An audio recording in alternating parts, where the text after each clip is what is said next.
Hello साथियों, कैसे हैं आप सभी। जो भी साथी बीएसटीसी की तैयारी कर रहा है उसके लिए हम महत्वपूर्ण क्लास लेके आ चुके हैं।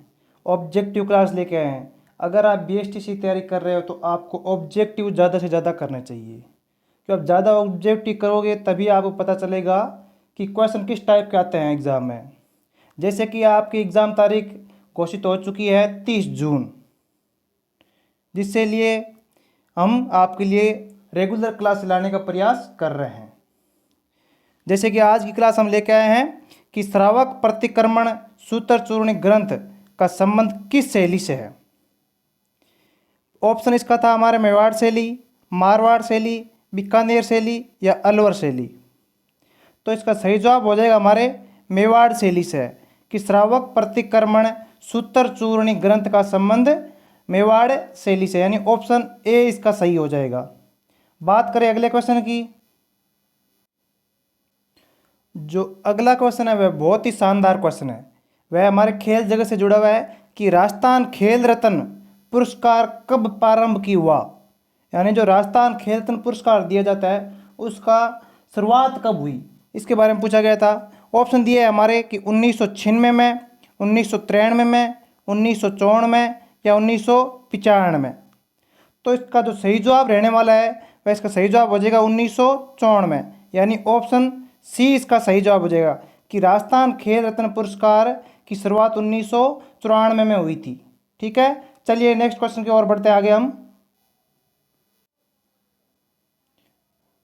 अगला जो क्वेश्चन है वह भाषा से संबंधित है। ठीक है, इसमें पूछा गया कि राजस्थान की मूल भाषा कौन सी है। ऑप्शन है हमारे पास ब्रिज, मारवाड़ी, मालवी या बंगाड़ी। मालवी, बंगड़ी, मारवाड़ी या ब्रिज। तो इसका जो सही जवाब हो जाएगा कि राजस्थान की जो मूल भाषा है वह मारवाड़ी है, यानी ऑप्शन बी इसका सही जवाब हो जाएगा। पर इसमें एक बात आपको याद रखना है कि मारवाड़ी भाषा को मान्यता प्राप्त नहीं है अभी तक, यानी जो 8 सूची है उसमें हमें 22 भाषा है, उसमें अभी तक मारवाड़ी को शामिल नहीं किया गया है। ठीक है, ये सिर्फ मूल भाषा के बारे में पूछा गया है। अगला जो क्वेश्चन है वह भी खेल जगत से है कि राजस्थान खेल जगत का सर्वोच्च पुरस्कार कौन सा है, यानी जो राजस्थान खेल जगत में जो पुरस्कार दिया जाता है सबसे ऊपर कौन सा पुरस्कार है, यानी सर्वोच्च सबसे ऊंचा। तो इसमें महाराणा प्रताप पुरस्कार, राजस्थान खेल रत्न पुरस्कार, गुरु वशिष्ठ पुरस्कार या इनमें से कोई नहीं। तो जो इसका जो सही जवाब है वह हमारा रहेगा राजस्थान खेल रत्न पुरस्कार, यानी ऑप्शन बी इसका सही जवाब हो जाएगा। सही जवाब क्या है कि राजस्थान खेल जगत का सर्वोच्च जो पुरस्कार है वह राजस्थान खेल रत्न पुरस्कार है। ठीक है, चलिए अगला क्वेश्चन करते हैं।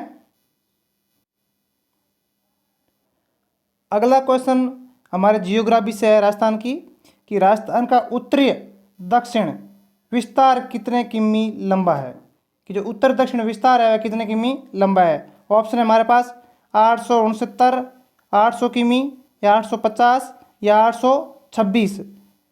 जो इसका सही जवाब है वह हमारे 826 रहने वाला है। क्या रहने वाला है? 826, यानी ऑप्शन डी इसका सही जवाब हो जाएगा कि राजस्थान का उत्तर दक्षिण विस्तार है वह 826 किलोमीटर लंबा है। अगला जो क्वेश्चन है कि प्रतापगढ़, चित्तौड़गढ़ तथा बांसवाड़ा के मध्य 56 गांवों के मैदानों का निर्माण कौन सी नदी करती है, कि जो प्रतापगढ़, चित्तौड़गढ़ और बांसवाड़ा के मध्य जो 56 गांव हैं के मैदान है का निर्माण कौन सी नदी करती है। बाणगंगा, लूणी, बनास या माही नदी। 4 ऑप्शन दिए गए, इसमें जो हमारा सही जवाब रहने वाला है वह माही नदी रहने वाला है, यानी ऑप्शन डी इसका सही जवाब रहने वाला है कि माही नदी है वह 56 गांवों के मैदानों का निर्माण करती है। अगला जो क्वेश्चन है कि राजस्थान खेल रत्न पुरस्कार, कि राजस्थान खेल रत्न पुरस्कार प्राप्त करने वाला प्रथम खिलाड़ी कौन था। प्रथम खिलाड़ी अगर बात करें तो सुरेश तिवारी, जयराम या लिम्बाराम या महेश ठाकुर। जिसने प्रथम राजस्थान खेल रत्न पुरस्कार प्राप्त किया था वह खिलाड़ी था हमारा लिम्बाराम। कौन सा? लिम्बाराम, यानी ऑप्शन सी इसका सही जवाब हो जाएगा कि लिम्बाराम ने राजस्थान खेल रत्न पुरस्कार प्रथम बार प्राप्त किया था। अगला जो हमारा 8वां क्वेश्चन है वह कुछ इस प्रकार है कि राजस्थान की आत्मा किसे कहा जाता है? गोडावाण पक्षी को, घूमर नृत्य को, खेजड़ी को, या रोहिड़े का फूल? ये जो चारों के चारों हैं महत्वपूर्ण है। राजस्थान से जुड़ी हुई जानकारी में चारों महत्वपूर्ण अपना स्थान रखते हैं। तो इसमें ज़्यादातर बच्चे क्या होता है, कन्फ्यूज हो जाता है। पर इसमें हमें पूछा गया कि राजस्थान की आत्मा, तो राजस्थान की जो हमारी आत्मा है वह हमारा घूमर नृत्य है। घूमर हमारी नखराली, यानी ऑप्शन बी इसका सही जवाब हो जाएगा। याद रखना कि राजस्थान की आत्मा पूछे कभी भी तो घूमर नृत्य है। जो हमारा अगला क्वेश्चन है कि जैविक ईंधन यानी जलाने वाला के रूप में किस तेल का प्रयोग किया जा रहा है? बहुत महत्वपूर्ण क्वेश्चन है कि जैविक ईंधन के रूप में किसके तेल का प्रयोग किया जा रहा है? रतनजोत, सरसों, नारियल या मूंगफली? तो इसमें हो जाएगा हमारा सही जवाब रतनजोत का जो तेल है उसका जैविक ईंधन के रूप में प्रयोग किया जा रहा है। यानी जो हमारा ऑप्शन है ए है वह सही हो जाएगा। अगर आप बीएसटीसी तैयारी कर रहे हो या पीटीटी की तैयारी कर रहे हो तो ये क्लास आपके लिए काफ़ी महत्वपूर्ण है। अगर आपको क्लास अच्छी लग रही है तो दोस्तों में शेयर जरूर करें। चलिए आगे बढ़ते हैं हम। अगला जो हमारा क्वेश्चन रहने वाला है कि राजस्थान में उष्ण मरुस्थलीय, ठीक है, शीतोष्ण होता है, शीतोष्ण उष्ण कटिबंधीय होता है, उष्ण मरुस्थलीय होता है, ठीक है। उष्ण मरुस्थलीय जलवायु के लिए कोप्पन ने किस कूट का प्रयोग किया था? इसमें आपको बताना है कि डब्लू का किया था या WHW किया था या SHW किया था या WG का किया था? तो इसमें जो आपका सही जवाब रहने वाला है कि कोप्पन ने WHW का प्रयोग किया था, यानी ऑप्शन बी आपका सही जवाब हो जाएगा कि राजस्थान में उष्ण मरुस्थलीय जलवायु के लिए कोप्पन ने WHW का प्रयोग किया था। चलिए हम आगे बढ़ते हैं, बात करते हैं अगली कि राजस्थान का सबसे बड़ा मेला। इसमें कुछ मेले दिए गए हैं, इसमें पूछा गया राजस्थान का सबसे बड़ा मेला कौन सा है। तो सबसे बड़े अगर मेले की हम बात करें तो ऑप्शन ए था हमारा खाटू श्याम जी का मेला, ऑप्शन बी है पुष्कर मेला, ऑप्शन सी है जीण माता का मेला और ऑप्शन डी है रामदेव जी का मेला। खाटू श्याम जी का मेला कहाँ पड़ता है? सीकर में। सीकर है या जयपुर, आप बताइए जरा। खाटू श्याम जी का मेला, ठीक है। ऑप्शन बी है पुष्कर मेला जो बढ़ता है अजमेर में। जीण माता सीकर में, हर्ष बेरू पहाड़ी के ठीक नीचे है जीण माता का। रामदेव जी का मेला कहाँ पड़ता है? जैसलमेर पोखरण में, ठीक है, रामदेवरा में। तो अगर हम सबसे बड़े की मेले की बात करें तो सबसे जो बड़ा हमारा मेला है वह रहने वाला है हमारा पुष्कर मेला, यानी ऑप्शन बी हमारा इसका सही जवाब हो जाएगा कि राजस्थान का सबसे बड़ा मेला है वह पुष्कर मेला है। बात करें अगली की तो अगला क्वेश्चन है हमारा कि निम्नलिखित में से कौन सा इतिहासकार हल्दी घाटी युद्ध यानी जो 1576 में हुआ था अकबर और महाराणा प्रताप के बीच में, कि हल्दी घाटी युद्ध में अकबर की सेना की ओर से लड़ा था, ठीक है। तो इसमें हमें बताया गया कि बंदा यूनी या कर्नल जेम्स टोड या इनमें से कोई नहीं या कवि बिहारी। हल्दी घाटी युद्ध को हाथियों का युद्ध भी कहा जाता है। कि इसमें से कौन सा इतिहासकार है जो हल्दी घाटी युद्ध में अकबर की ओर से लड़ा? तो वह था बंदा यूनी, यानी ऑप्शन ए इसका वह सही हो जाएगा कि बंदा यूनी है वह हल्दी घाटी युद्ध में अकबर की ओर से लड़ा था। अगला जो क्वेश्चन है कि रेशम के कीड़े किस पेड़ पर पाले जाते हैं? रेशम का वस्त्र आता है ना, तो वस्त्र वह कीड़ों से बनता है। जो रेशम का धागा वह कीड़ों से बनता है। वह रेशम के जो कीड़े होते हैं वह किस पेड़ पर पाले जाते हैं, ठीक है। तो ऑप्शन हमारे पास खेजड़ी पर, ठीक है, या बेर के पेड़ पर, या सैतूत पर, या नीम पर। जो चार ऑप्शन दिए गए हैं इसमें पूछा गया है कि रेशम के कीड़े किस पेड़ पर पाले जाते हैं, तो यह होता है सैतूत के पेड़ पर, यानी ऑप्शन सी है वह हमारा सही हो जाएगा कि सैतूत के पेड़ पर रेशम के कीड़े पाले जाते हैं। अगला जो क्वेश्चन है हमारा कि चूलिया जो जलप्रपात है, जलप्रपात किसे कहते हैं? झरने को, ठीक है, कि जलप्रपात पर कौन सा बांध बना हुआ है? चूलिया जलप्रपात पर कौन सा बांध बना हुआ है? राणा प्रताप सागर, जोय बांध, जवाहर सागर या कोटा सागर? तो इसमें सही जवाब हो जाएगा हमारा राणा प्रताप सागर बांध बना हुआ है, यानी ऑप्शन ए इसका सही जवाब हो जाएगा कि चूलिया जलप्रपात पर राणा प्रताप सागर बांध बना हुआ है। अगला है कि किसका संबंध नागौर से रहा है? अबुल फजल का, जयनायक का या कर्नल टोड का या इनमें से कोई नहीं? कर्नल टोड को घोड़े वाला बाबा भी कहा जाता है, याद रखना कि घोड़े वाला बाबा किसे कहा जाता है, तो कर्नल टोड को कहा जाता है, कर्नल जेम्स टोड। ठीक है, इस क्वेश्चन में पूछा गया है कि इनमें से किसका संबंध नागौर से रहा है, तो वह अबुल फजल का रहा है, यानी ऑप्शन ए इसका हमारा सही जवाब है कि अबुल फजल है उसका संबंध नागौर से रहा है। अगला जो क्वेश्चन है हमारा 16वां, और हाँ, अबुल जो फजल है वह अकबर के 9 रत्नों में भी शामिल था, याद रखना अकबर के जो 9 रत्न है उसमें अबुल फजल भी शामिल था। राज्य में पशु चारण क्षेत्रों को, यानी जहाँ पर पशु चरते हैं, ओरण का नाम से जाना जाता है। किस नाम से जाना जाता है? ओरण। कि जो पशु चारण क्षेत्र होता है उसे ओरण कहा जाता है। इसके अतिरिक्त यानी इसके अलावा ओरण क्या नाम है, यानी ओरण का क्या नाम है? बढ़नी, बाणिया, बिड्डस या वालरा? तो इसका जो सही जवाब है हमारा ऑप्शन सी हो जाएगा, बिड्डस। यानी ओरण को बिड्डस भी कहा जाता है, याद रखना ओरण को बिड्डस भी कहा जाता है। अगला जो हमारा क्वेश्चन है 17वां, कुटीर ज्योति योजना का संबंध है, कुटीर ज्योति योजना है उसका संबंध किससे है? सौर ऊर्जा से, रक्तदान से या घरेलू विद्युत कनेक्शन से या नेत्रदान से? काफ़ी महत्वपूर्ण क्वेश्चन है ये कि कुटीर ज्योति योजना, देखो ज्योति यानी कहते हैं ना आंखों की ज्योति लौट आई, तो आप नेत्रदान से भी समझ सकते हो इसका। ठीक है, पर इसका जो हमारा सही जवाब है वह घरेलू विद्युत कनेक्शन से है। ऑप्शन सी हमारा सही जवाब है, यानी विद्युत देना, घर की ज्योति आ गई। ठीक है, ये भी होता नहीं, तो घरेलू विद्युत कनेक्शन से ही कुटीर ज्योति योजना का संबंध है, याद रखना। अगला क्वेश्चन है हमारा कि पर्यटन को जन उद्योग का दर्जा दिया गया, कि पर्यटन को जन उद्योग का दर्जा कब दिया गया?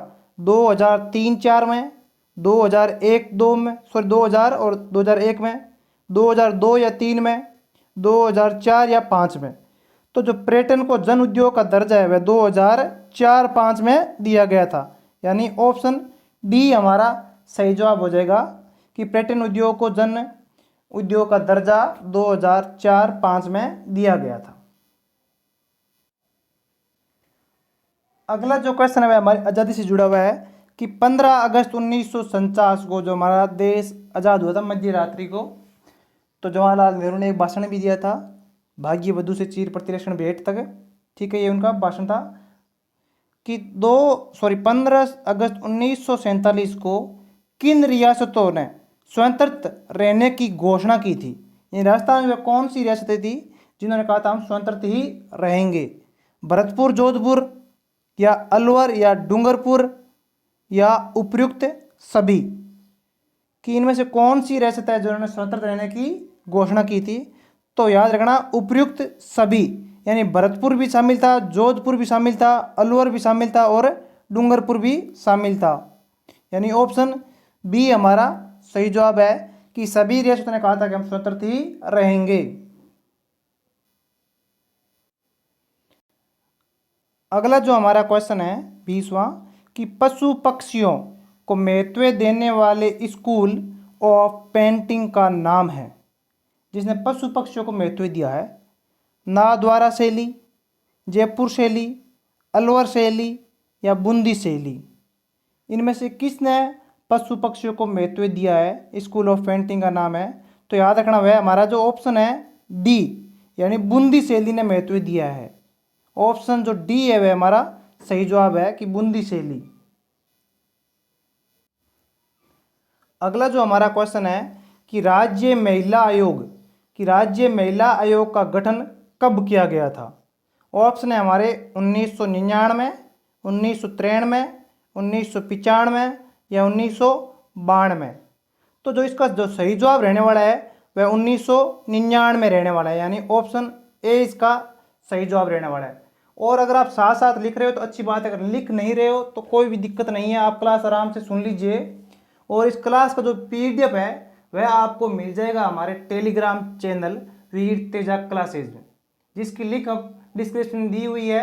आप लिंक पर जाइए और टेलीग्राम चैनल को ज्वाइन कीजिए, और वहाँ पे इस क्लास का आपको पीडीएफ मिल जाएगा। चलिए अगले क्वेश्चन की ओर बढ़ते हैं। अगला जो क्वेश्चन है कि मारवाड़ का प्रताप किसे माना जाता है? मेवाड़ का प्रताप नहीं, मारवाड़ का प्रताप पूछा है। मेवाड़ का प्रताप आप बोलोगे महाराणा प्रताप को भी माना जाता है, ठीक है, पर मारवाड़ का जो प्रताप किसे माना गया है? इनमें से कोई नहीं। पहला ऑप्शन है हमारा मंगल सिंह को, गंगा सिंह को या चंद्रसेन को। तो मेवाड़ का प्रताप हमेशा याद रखना चंद्रसेन को माना गया है। ऑप्शन डी इसका सही जवाब हो जाएगा कि मारवाड़ का जो प्रताप है वह चंद्रसेन है। अगला क्वेश्चन हमारा अरायस क्या है? अगर बात करें अरायस की तो क्या है? लकड़ी पर निर्मित चित्र है, या मानव शरीर पर निर्मित चित्र, या भित्ति चित्रों को जीवित रखने की पद्धति, या कपड़े पर निर्मित चित्र। तो ये लकड़ी पर निर्मित चित्र है, ये मानव शरीर पर है, ये कपड़े पर निर्मित चित्र है। बस जो ऑप्शन सी है वही एक अलग दिख रहा है ना, कि भित्ति चित्रों को जीवित रखने की पद्धति।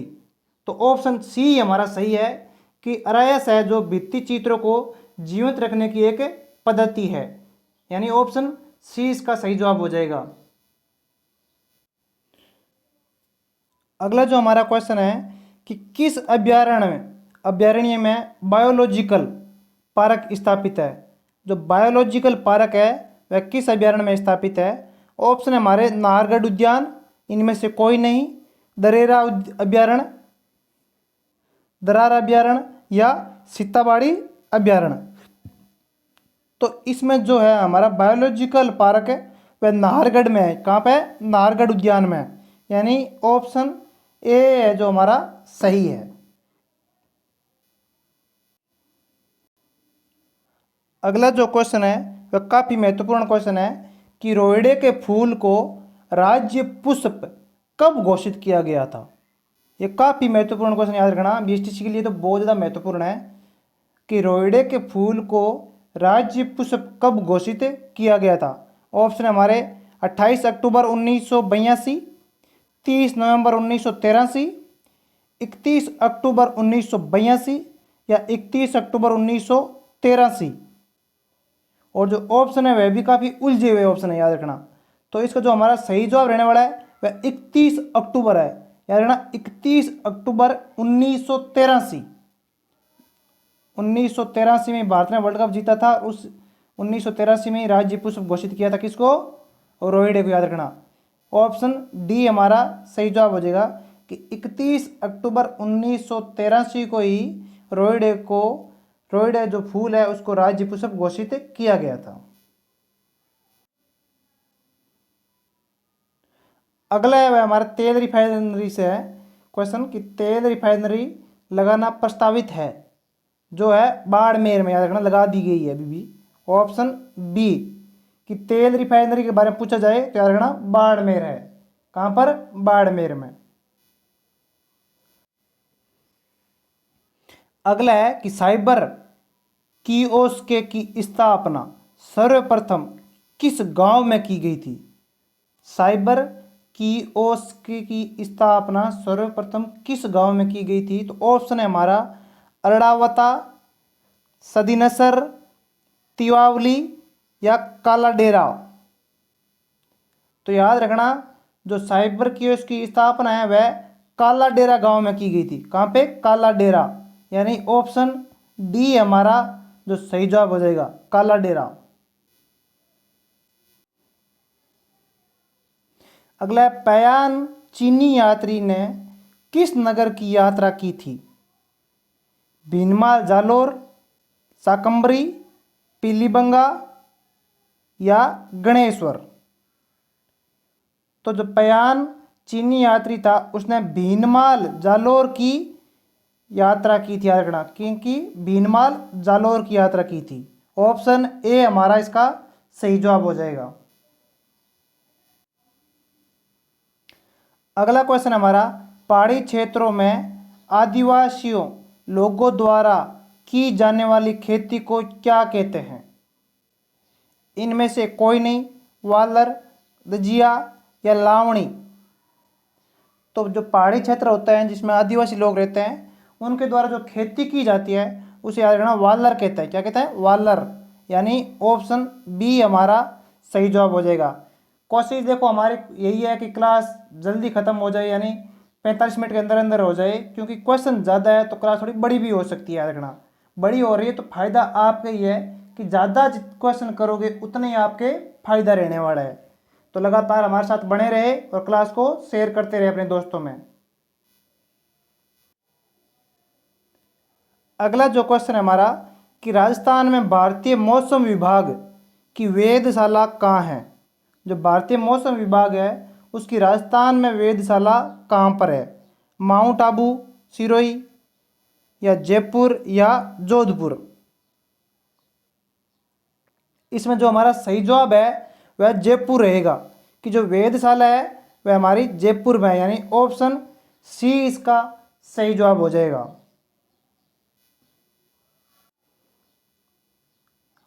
अगला क्वेश्चन है, मध्य प्रदेश के साथ राजस्थान की कितने किलोमीटर की सीमा बनती है? 1600, 1070, 1266 या 1800? कि जो मध्य प्रदेश है उसके साथ राजस्थान कितने किलोमीटर की सीमा बनाता है? तो याद रखना 1600 किलोमीटर की बनाता है। कितने किलोमीटर की? 1600 किलोमीटर की सीमा बनाता है राजस्थान। चलिए अगले क्वेश्चन की ओर बढ़ते हैं बिना समय बर्बाद किए। अगला क्वेश्चन है कि किस संभाग की सर्वाधिक जनसंख्या है? यहाँ पे संभाग दिए गए हैं, उनमें पूछा गया है कि किस संभाग है उसकी जो जनसंख्या है वह सर्वाधिक है। जयपुर की, उदयपुर की, भरतपुर की या कोटा की? तो याद रखना जयपुर संभाग की सर्वाधिक जनसंख्या है, यानी ऑप्शन ए है जो हमारा सही जवाब रहने वाला है।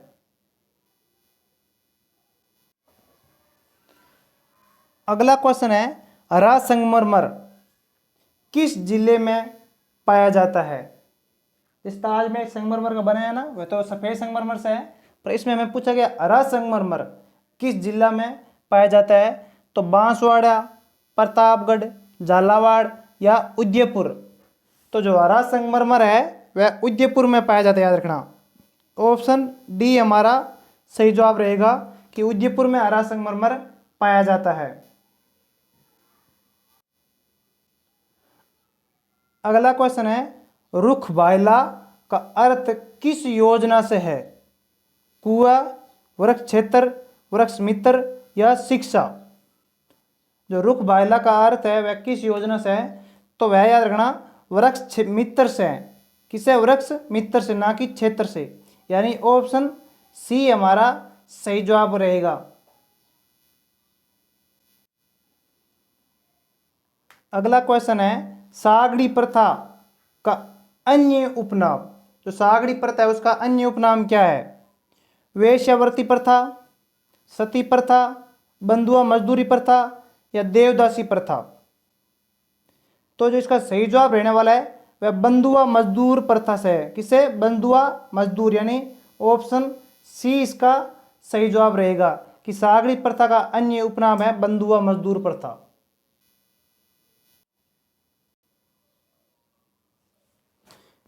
इनमें से कौन सा जिला हरियाणा के साथ सीमा बनाता है?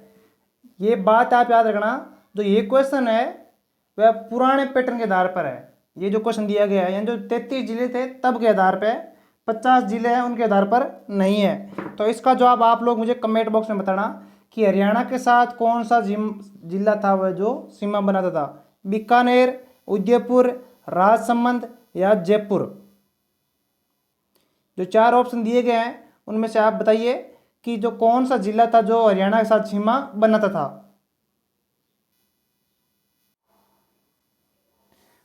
अगला क्वेश्चन हमारा साइंस से है, साइंस बायो से है कि बुढ़ापे में कौन सी ग्रंथि नष्ट हो जाती है, कि शरीर की जो कौन सी ग्रंथि है जो वृद्ध अवस्था आती है तब वह नष्ट हो जाती है। पीयूष ग्रंथि, लसिका ग्रंथि, अन्य कोई, या थाइमस ग्रंथि। पीयूष ग्रंथि को पिट्यूटरी ग्रंथि भी कहते हैं, याद रखना। तो जो बुढ़ापे में जो नष्ट होने वाली ग्रंथि है वह थाइमस ग्रंथि है, याद रखना। कौन सी? थाइमस ग्रंथि है जो बुढ़ापे में नष्ट हो जाती है, यानी ऑप्शन डी हमारा सही जवाब रहेगा। अगला क्वेश्चन है, राजस्थान का सबसे बड़ा राष्ट्रीय पार्क कौन सा है? ताल छापरा, रणथंभौर उद्यान, मरु राष्ट्रीय पार्क, मुकुंदरा हिल्स। तो जो इसका सही जवाब रहने वाला है कि राजस्थान का सबसे बड़ा राष्ट्रीय पार्क है वह है हमारा रणथंभौर उद्यान। कौन सा है? रणथंभौर उद्यान, ऑप्शन बी। रणथंभौर में गणेश जी का मंदिर है ना, वहां पर कहते हैं शादी का पहला कार्ड वहीं पे जाता है। जो शादी का पहला कार्ड होता है रणथंभौर गणेश जी में चला जाता है मंदिर में। आंतरिक प्रवाह की सबसे छोटी नदी कौन सी है? आंतरिक प्रवाह की, कांतरी नदी, नीम का थाना में भी ठीक है, रूपारेल, साबी, या कांकणी। इनमें से कौन सी आंतरिक प्रवाह की सबसे छोटी नदी है? तो आंतरिक प्रवाह की सबसे छोटी नदी है वह कांकणी नदी है, ऑप्शन डी हमारा सही जवाब रहेगा।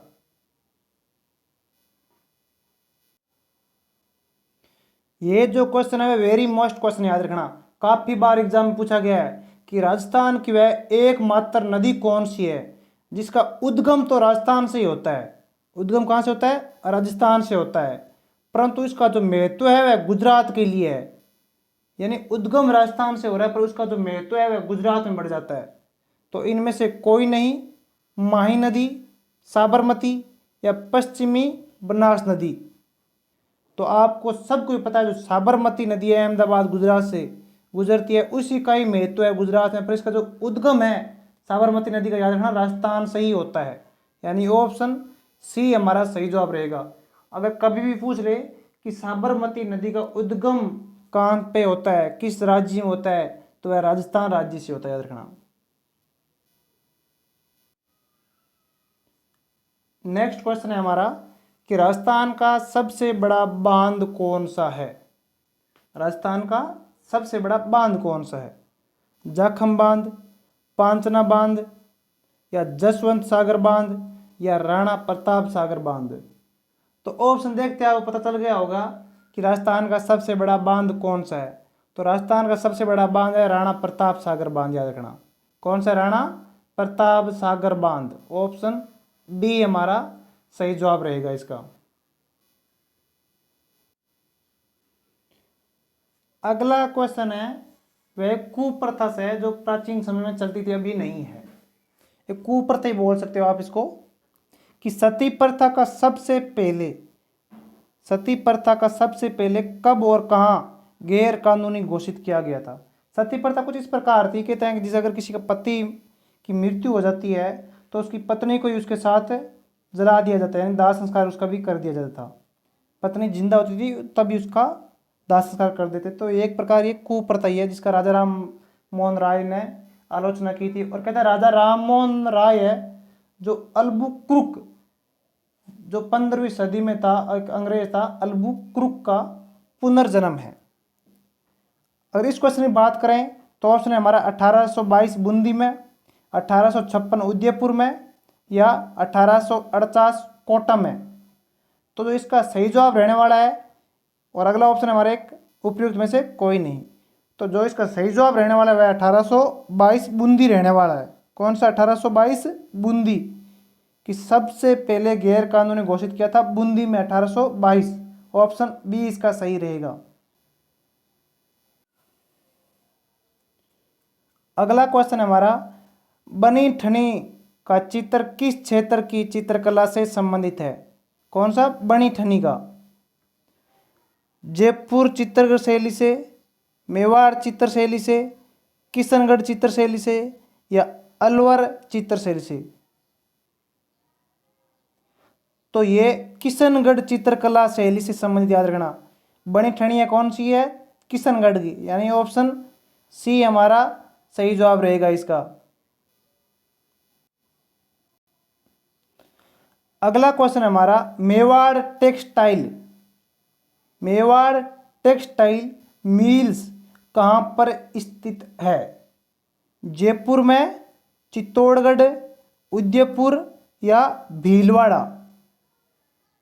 तो मेवाड़ टेक्सटाइल मिल्स है वह भीलवाड़ा में स्थित है, याद रखना। कहाँ पे? भीलवाड़ा। ऑप्शन डी इसका सही जवाब रहेगा। अगला क्वेश्चन है हमारा कि काकनी नदी किस जिले में बहती है? काकनी नदी है वह किस जिले में बहती है? उदयपुर में, कोटा में, चित्तौड़गढ़ में या जैसलमेर में? तो काकनी नदी है वह जैसलमेर जिले में बहती है। किस जिले में बहती है? जैसलमेर जिले में। ऑप्शन डी इसका सही जवाब रहेगा।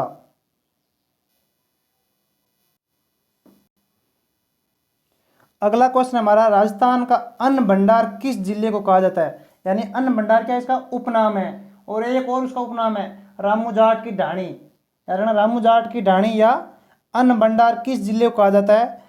तो ऑप्शन है हमारे पास उदयपुर, जैसलमेर, श्री गंगानगर या बीकानेर? तो अन्न भंडार है वह श्री गंगानगर को कहा जाता है, यानी ऑप्शन सी इसका सही जवाब रहेगा कि जो अन्न भंडार है या रामू जाट की जो ढाणी है वह श्री गंगानगर को ही कहा जाता है, याद रखना। अगला क्वेश्चन हमारा कि राजस्थान का सबसे बड़ा नेशनल हाईवे कौन सा है? NH15, NH12, NH3, NH8? National highway कौन सा है सबसे बड़ा? तो है हमारा NH15। ऑप्शन ए इसका सही जवाब रहेगा कि NH जो 15 है राजस्थान का सबसे बड़ा नेशनल हाईवे है। अगला क्वेश्चन है निम्न में से किस जिले की जनसंख्या है जो सर्वाधिक है? ऑप्शन है हमारे उदयपुर, बीकानेर, अजमेर, कोटा। तो उदयपुर जिले की जनसंख्या वह सबसे अधिक, याद रखना। किस जिले की है? उदयपुर की। ये जो जनगणना 2011 के अनुसार, याद रखना, 2011 बाद अभी तक जनगणना नहीं हुई है, इसलिए जो जनसंख्या से संबंधित जितने भी आंकड़े आएंगे वह 2011 के अनुसार आएंगे, याद रखना।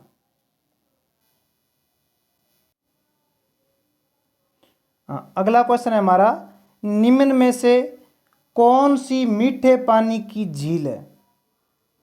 लूणकसर झील, ये खारे पानी की है। सांबर झील सबसे खारे ज़्यादा पानी की है। सबसे ज़्यादा खारे पानी की झील पूछ जाए तो सांबर झील, याद रखना। राजसमंद झील या डीडवाना झील? तो मीठे पानी की जो झील है वह राजसमंद झील है। कौन सी है? राजसमंद झील, यानी ऑप्शन सी हमारा सही रहेगा। अगला क्वेश्चन है हमारा कर्क रेखा को 2 बार काटने वाली नदी कौन सी है? कुछ इस प्रकार वह नदी को काटती है, कर्क रेखा को, याद रखना। ठीक है, कुछ इस प्रकार है वह कर्क रेखा को काटती है। तो कौन सी नदी है? चंबल नदी, सोम नदी या माही नदी? तो वह हमारी माही नदी रहेगी, जो जो कर्क रेखा को 2 बार काटती है। कौन सी नदी है? माही नदी, यानी ऑप्शन डी हमारा सही जवाब रहेगा। अगला क्वेश्चन है हमारा 51 नंबर क्वेश्चन कि राजस्थान की सबसे बड़ी खारे पानी की झील कौन सी है? इस क्वेश्चन का जवाब मैं आपको अभी 2 या 3 क्वेश्चन पहले दे चुका हूँ। इसका जो जवाब है तो आप इसका कमेंट बॉक्स में मुझे जवाब बता सकते हैं कि राजस्थान की सबसे बड़ी खारे पानी की झील कौन सी है? डीडवाना झील, सांबर झील, लूणकसर झील या पंचभद्रा झील? ठीक है, पंचभद्रा झील है या लूणकसर है या सांबर है या डीडवाना है? इसका जवाब आप लोग मुझे कमेंट बॉक्स में बताएंगे, पर इसका जवाब मैं आपको बता चुका हूँ, एक बात याद रखना।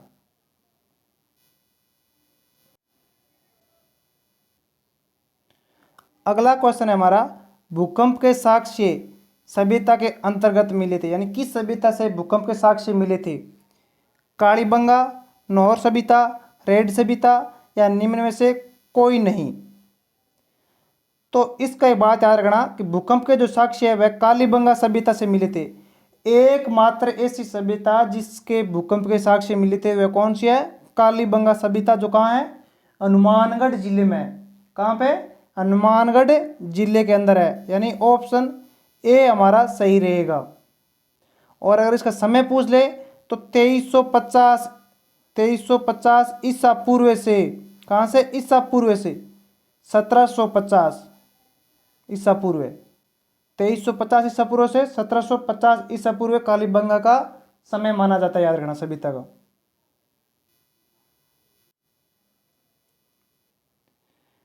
अगला क्वेश्चन हमारा शुभांकर से संबंधित है। किससे? शुभांकर या प्रतीक बोल दो आप इसको, कि निम्न में से राजस्थान के कौन से जिले का प्रतीक क्या है? मोर, यानी शुभांकर मान लो या प्रतीक मान लो। भीलवाड़ा, हनुमानगढ़, अजमेर, दौसा। तो भीलवाड़ा का प्रतीक है किसका? भीलवाड़ा का प्रतीक क्या है? मोर है, याद रखना। ऑप्शन ए हमारा सही जवाब रहेगा इसका। पहला क्वेश्चन है हमारा पॉलिटी से संबंधित, याद रखना। ये पहला क्वेश्चन है आज की क्लास में पॉलिटी से संबंधित, कि उपराष्ट्रपति किस सदन का अध्यक्ष होता है? जो उपराष्ट्रपति होता है वह किस सदन का अध्यक्ष होता है? राज्यसभा, विधानसभा, विधान परिषद या लोकसभा का? तो उपराष्ट्रपति याद रखना हमेशा राज्यसभा का होता है। किसका? राज्यसभा का अध्यक्ष होता है, यानी ऑप्शन ए हमारा इसका सही जवाब रहेगा। अगला भी हमारा पॉलिटी से संबंधित है। राजस्थान में पंचायती राज व्यवस्था का शुभारंभ किस जिले में हुआ था? पंचायती राज व्यवस्था का शुभारंभ याद रखना राजस्थान में हुआ है, ठीक है। अगर हम बात करें जिले की, जवाहरलाल नेहरू ने किया था, उदयपुर, भीलवाड़ा, नागौर या अजमेर? तो इसका हुआ था RJ21। क्या का? RJ21 कहाँ का? RJ21 याद रखना नागौर के, यानी ऑप्शन सी हमारा सही जवाब रहेगा। नागौर का एक गांव है, वहां पर ही पंचायती राज व्यवस्था का शुभारंभ हुआ था। अगला क्वेश्चन है हमारा, मेवाड़ टेक्सटाइल्स मिल्स की स्थापना कब हुई? 1939, 1938, 1935 या 1926? बात करें मेवाड़ टेक्सटाइल मिल्स की स्थापना की तो वह हुई थी 1938 में। कब हुई थी? 1938। ऑप्शन बी इसका सही जवाब रहेगा। अगला है, गंभीरी तथा बेड़स नदियों के संगम के निकट स्थित दुर्ग कौन सा है? यानी गंभीरी तथा बेड़स नदियों के किनारे कौन सा किला बना हुआ है? शेरगढ़ का किला, कनकनीवाड़ी का किला, चित्तौड़गढ़ का किला या गागरोन का किला? तो गंभीरी तथा बेड़स नदियों के संगम पर चित्तौड़गढ़ का किला बना, याद रखना। कौन सा किला है? चित्तौड़गढ़ का किला। ऑप्शन सी इसका सही जवाब रहेगा। अगला क्वेश्चन है, निम्न में से कौन सा जिला किसी राज्य अथवा देश के साथ सीमा नहीं बनाता? पाली, अजमेर, जयपुर या कोटा? ऑप्शन कुछ इस प्रकार है, सभी जिले, या 1, 2 एवं 4, या ऑप्शन 2 एवं 3, या ऑप्शन 1 व 4, या ऑप्शन 1, 2 एवं 3, या ऑप्शन 1 व 2? तो याद रखना पाली और अजमेर किसी भी राज्य तथा देश के साथ सीमा नहीं बनाता है, यानी ऑप्शन 1 व 2, यानी अप ऑप्शन है वह हमारा सही जवाब रहेगा कि पाली और अजमेर नहीं बनाते हैं। अगला क्वेश्चन हमारा, बिना ईसर की गौर कहाँ पूजी जाती है? कि बिना ईसर की गौर है वह कहाँ पर पूजी जाती है? चूरू में, उदयपुर में, जोधपुर में या जैसलमेर में? तो जैसलमेर जिले के अंदर बिना ईसर की गौर पूजी जाती है, रखना। कौन सा जिला है? जैसलमेर जिला है, वहां पर बिना ईश्वर की गोबर पूजी जाती है। अगला हमारा 60 नंबर क्वेश्चन है कि 1 नवंबर 1956 से पहले 1 नवंबर 1956 से पहले राजस्थान राज्य के प्रमुख जाने जाते थे। राजस्थान राज्य के जो प्रमुख है वह किस नाम से जाने जाते थे? ये क्वेश्चन हमारा सेकंड ग्रेड 2016 की परीक्षा में पूछा गया था। यार का पूछा गया था सेकंड ग्रेड 2016 की परीक्षा में। तो क्या नाम था? महाराजा धीरज, गवर्नर जनरल, राज प्रमुख या राज्यपाल? तो वह थे राज प्रमुख नाम से जाने जाते थे। याद रखना, किस नाम से? राज प्रमुख नाम से जाने जाते थे। यानी ऑप्शन सी हमारा सही जवाब रहेगा। यह भी क्वेश्चन है जो हमारा पुराने जियोग्राफी के आधार पर, ये 33 जिलों के आधार पे, क्योंकि अभी तक फाइनल नहीं हुआ है कि बीएसटी एग्जाम में 33 जिले पूछेंगे या 50 जिलों के आधार पे पूछेंगे। तो उस आधार से हमने क्वेश्चन बनाया है कि राजस्थान के केवल एक राज्य के साथ सीमा बनाने वाले जिले कितने हैं? राजस्थान के केवल कितने जिले हैं जो एक ही राज्य के साथ सीमा बनाते हैं? 15 जिले, 17, 21 या 23? तो 17 जिले याद रखना। कौन कितने? 17। ऑप्शन बी हमारा सही जवाब रहेगा। अगला हमारा राजस्थान का 33वां जिला कौन सा? 33वां जिला कौन सा? हमारा प्रतापगढ़। किस वर्ष अस्तित्व में आया था? यानी प्रतापगढ़ को कब बनाया गया था? 2010, 2008, 2009 या 2007? तो इसका जो सही जवाब रहेगा वह 2008 रहने वाला है। ऑप्शन बी हमारा सही जवाब हो जाएगा कि 2008 में प्रतापगढ़ अस्तित्व में आया था। ये जो हमारा राजस्थान का 33वां जिला था। अगला जो हमारा क्वेश्चन है कुछ इस प्रकार है, निम्न में राजस्थान के साथ सीमा बनाने वाला पाकिस्तान का कौन सा जिला पंजाब प्रांत का नहीं है? कि राजस्थान के साथ सीमा बनाता है पर पंजाब प्रांत का नहीं है। बावल नगर, रहीम यार खान, बावलपुर या खेरपुर? कौन सा जिला है? तो वह हमारा कौन सा है? खेरपुर, जो पंजाब प्रांत का नहीं है। यानी ऑप्शन डी सही जवाब रहने वाला, याद रखना। अगला क्वेश्चन कुछ इस प्रकार है, राजस्थान में मारवाड़ उत्सव कहां पर मनाया जाता है? कि जो मारवाड़ उत्सव है वह कहां पर मनाया जाता है? जैसलमेर में, बीकानेर, जोधपुर या बाड़मेर? ये सारे के सारे मारवाड़ के ही जिले हैं, याद रखना। तो जो मारवाड़ उत्सव है वह जोधपुर में मनाया जाता है। कहां पर? जोधपुर में। यानी ऑप्शन सी है वह हमारा सही जवाब हो जाएगा। अगला क्वेश्चन है हमारा लूनी बेसिन राजस्थान के किस विस्तृत भू आकृतित विभाग का एक भाग है? लूनी बेसिन राजस्थान के किस विस्तृत भू भाग आकृति विभाग का एक भाग है? ये क्वेश्चन आया था पशुधन सहायक 2016 में और थर्ड ग्रेड 2013 में आया था। तो सही जवाब है इसका क्या रहेगा? पूर्वी मैदान, अरावली पहाड़ी प्रदेश या पश्चिमी मरुस्थल या दक्षिण पूर्वी पठार? तो जो इसका सही जवाब है वह पश्चिमी मरुस्थल हो जाएगा। ऑप्शन सी हमारा इसका सही जवाब रहेगा।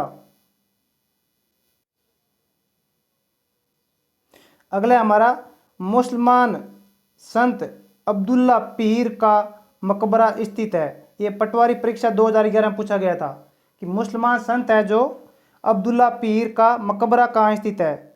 भगवानपुर बांसवाड़ा, फड़ौदी जोधपुर, शेरगढ़ जोधपुर या सोजतपाली कौन है? लालाराम। कि लालाराम को टिकट मिलती है तो गंगा नदी का पानी सीधा सोजत से में लाया जाएगा और सोजत की मेहंदी को दर्जा दिया जाएगा विश्व में ना, जो लालाराम है जो टिकट मांग रहा था। तो इसका जो सही जवाब है वह हमारा भगवानपुरा बांसवाड़ा रहने वाला है। कौन सा है? ऑप्शन ए भगवानपुरा बांसवाड़ा रहेगा। ये था आज की क्लास का हमारा अंतिम क्वेश्चन। ठीक है, नेक्स्ट क्लास हम जल्दी लेके आएंगे। अगर इस क्लास पर अच्छा रिस्पॉन्स मिलता है तो अगली क्लास हम जल्दी लेके आएंगे। तब तक के लिए जय हिंद, जय भारत।